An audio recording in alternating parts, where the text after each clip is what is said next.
A cidade de Mauá está localizada no Grande ABC, em São Paulo.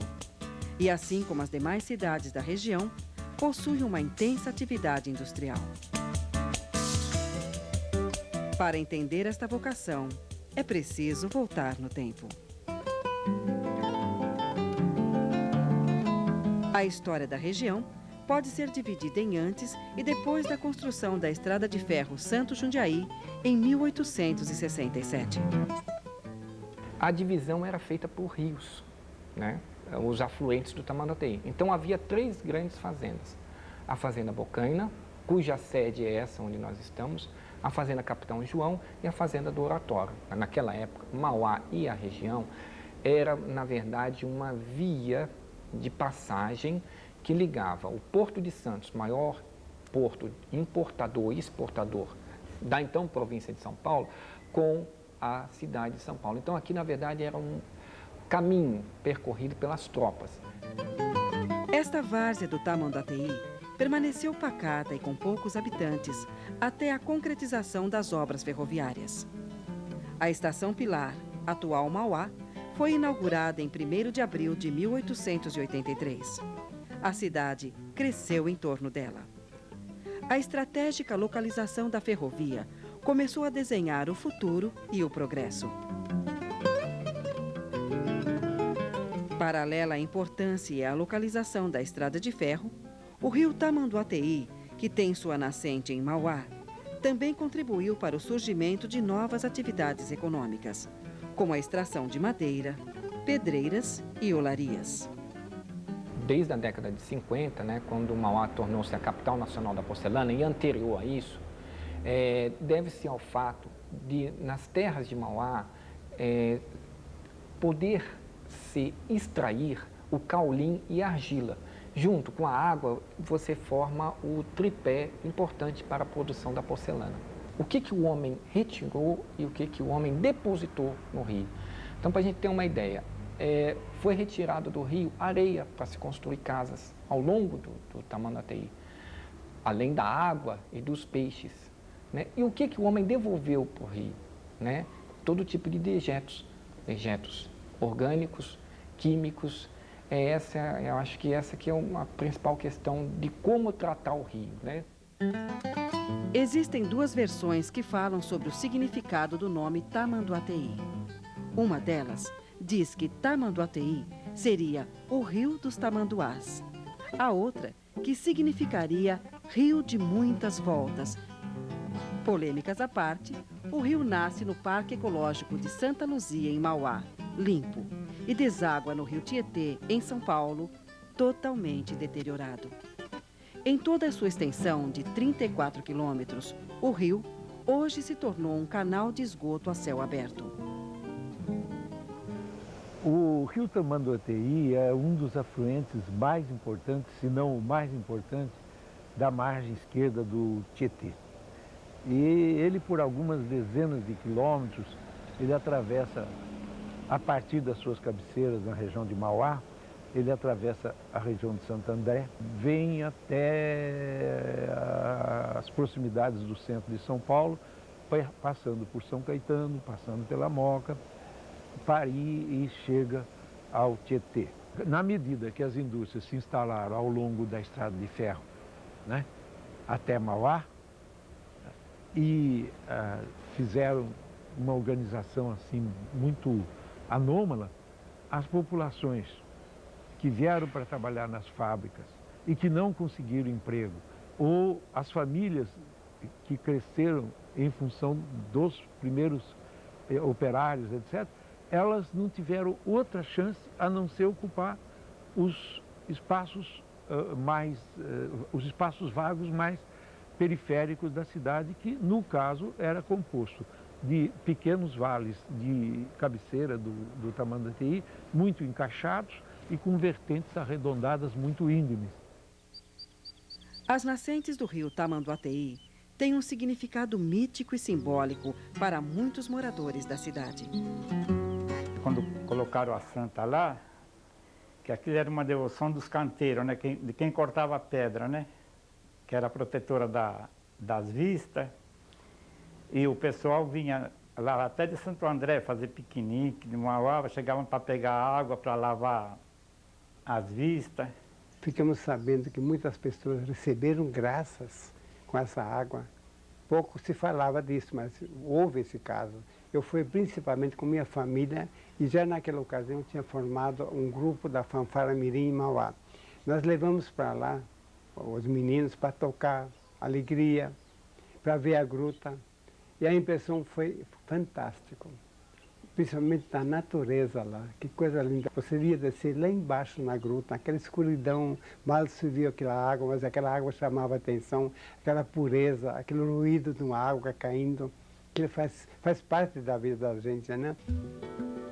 Entender a situação do Tamanduateí hoje significa também entender a situação dos seus afluentes, pois eles se encontram tão comprometidos quanto o rio. A água espalhada era onde é o Jardim Santista hoje lá numa ponte. A água atravessava a rua, que era de terra, e era que nem uma lagoazinha assim, limpa a água, né? Então os motoristas vinham de Mauá, aquele tempo não tinha lavagem de carro, fechava o corguinho, daí a pouco estava a extensão da água toda esparramada, assim, grande, né? E lavavam os caminhões lá.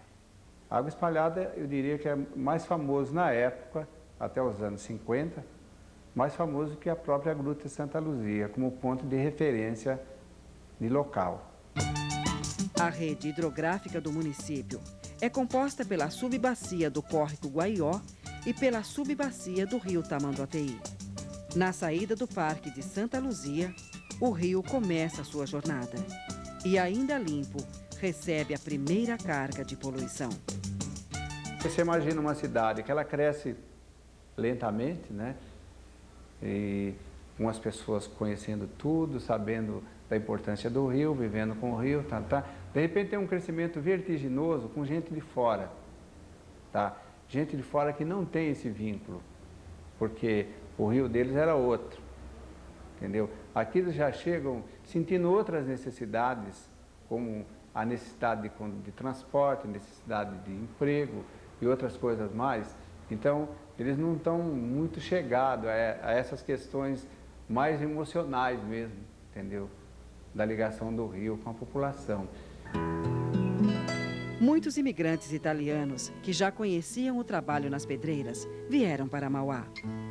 Os escarpelinos, como eram chamados, fixaram-se por toda a cidade, mas principalmente no bairro São João.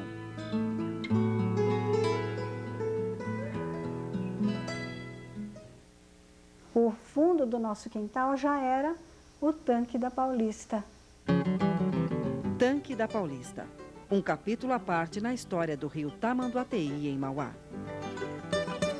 O meu pai gostava muito de pescar, ele pescava muitas, mas essa, quando ele pescou, a gente não acreditava o tamanho, o peso da carpa, sabe? Era assim, muito grande, bonita. Então a gente, todo mundo queria saber quanto pesava a carpa, né? Até muito grande, eu nunca vi uma igual assim. Então, todo mundo foi depressa lá para a venda, levaram a carpa, né? E tinha a venda do Barreta, que tinha que subir o morro aqui, que era na Vila Guarani, né? Na Getúlio Vargas, para pesar a carpa, né? E a carpa pesou 7,3 kg. O tanque foi construído na década de 10 pelos primeiros donos da cerâmica paulista. A barragem foi construída a partir da fachada lateral da fábrica, tendo em seu final um dique controlador do fluxo de água. Durante 4 décadas, o tanque serviu de referência de lazer e orgulho aos moradores da cidade. Em 52, 53, apareceram 2 irmãos Rich, eram 2 alemãozinhos, e eles começaram a fazer umas competições aí aos domingos. Eu me lembro mais ou menos de umas 4 ou 5, que o pessoal tinha a estradinha de terra, aí montava o QGzinho ali, onde os atletas partiam, ia e voltava. Quem ia e voltava primeiro era 120, quer dizer, 240 era o percurso. Ele ia até lá o barranco e voltava. Quem chegava de volta Sempre eles, a maioria, que levavam as medalhas. Na década de 60, o tanque foi totalmente aterrado e hoje, em seu lugar, existe um novo cenário. Protestei muito, muito mesmo. Inclusive, eu ajudei a fazer até passeata. Fizemos passeata aí, em protesto do aterramento desse tanque. Que aí se ainda hoje existia, era o melhor ponto turístico da cidade. Os córregos Corumbê e Tabuão são os maiores afluentes do Tamanduateí em Mauá. O trajeto do Corumbê acompanha toda a extensão do Jardim Zaira, o maior bairro de Mauá. Já o córrego Tabuão recebe efluentes do polo industrial de Sertãozinho para logo depois despejar toda essa água poluída no Tamanduateí. Às vezes vinha pessoas ali da volta, ali, né? Vinha bater papo em casa. Então, batendo papo e tal, dizia, escuta, nós estamos conversando, vamos comer um peixinho aí? Então aguarda aí que eu vou buscar. Podia ser de dia, à noite, qualquer hora. Então aguarda aí. Aí saía, pegava, falava, põe a gordura no fogo aí. Quando a gordura estava esquentando, eu já chegava com o peixe. Já na região central da cidade, o rio Tamanduateí recebe dos córregos Capitão João e Barracão a maior carga de esgotos domésticos e industriais. Ali a gente ia mariscar com peneira. Uns falam mariscar, outros falavam peneirar. Então a gente entrava na água, onde desce pé, né? E com a peneira na beirada dos barrancos. Então a gente enfiava lá por meio, porque tinha sempre a grama, né? Aquelas gramas naturais do lago. Aí então peneirava e pescava camarãozinho branco, camarão de água doce, né? Lambarizinhos, carazinhos, lá de vez em quando uma cobrazinha também d'água, né? Os últimos trechos do rio são considerados ainda mais críticos. Nesta área, muitas empresas do polo Capuava se apropriaram do rio e utilizaram seu leito como depósito de dejetos químicos. É nesta área também que o rio dá sinais de sua rebeldia. As enchentes acompanham a história da cidade. Sempre deu enchente. Aqui, entre 59 e 60, deu uma das maiores, que ali os 3 lagos juntou os 3. E a gente passeava de barco.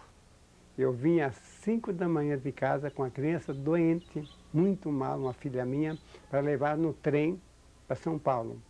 Não tinha ônibus, vinha a pé. E como tinha neblina, eu não encontrei o caminho. E a rua não dava para ver nem água. Então, na hora que eu percebi que eu estava andando, eu estava de joelho na água. E estava em cima da rua. E já estava com água. Não foi brincadeira. Aqui, o rio Tamanduateí deixa Mauá e passa para Santo André sem nenhum traço do rio que nasce cristalino na Gruta de Santa Luzia. Falar do Tamanduateí é falar de uma referência natural, do rio mais importante do ABC. É falar de um modelo de crescimento urbano desordenado, de um modelo industrial equivocado, que obviamente resultaram na degradação desse rio. Falar do Tamanduateí é falar de uma cidade que se construiu linearmente junto às suas margens, de frente para elas e hoje está de costas para elas.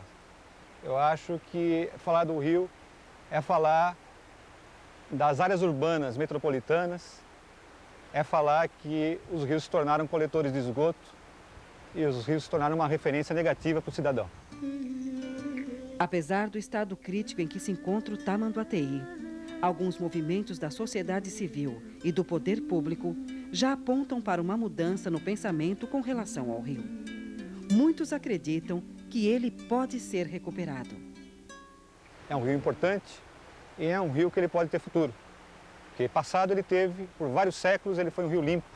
E apenas em 50 anos nós conseguimos ver um contraste da natureza do rio e da situação que encontramos no rio hoje.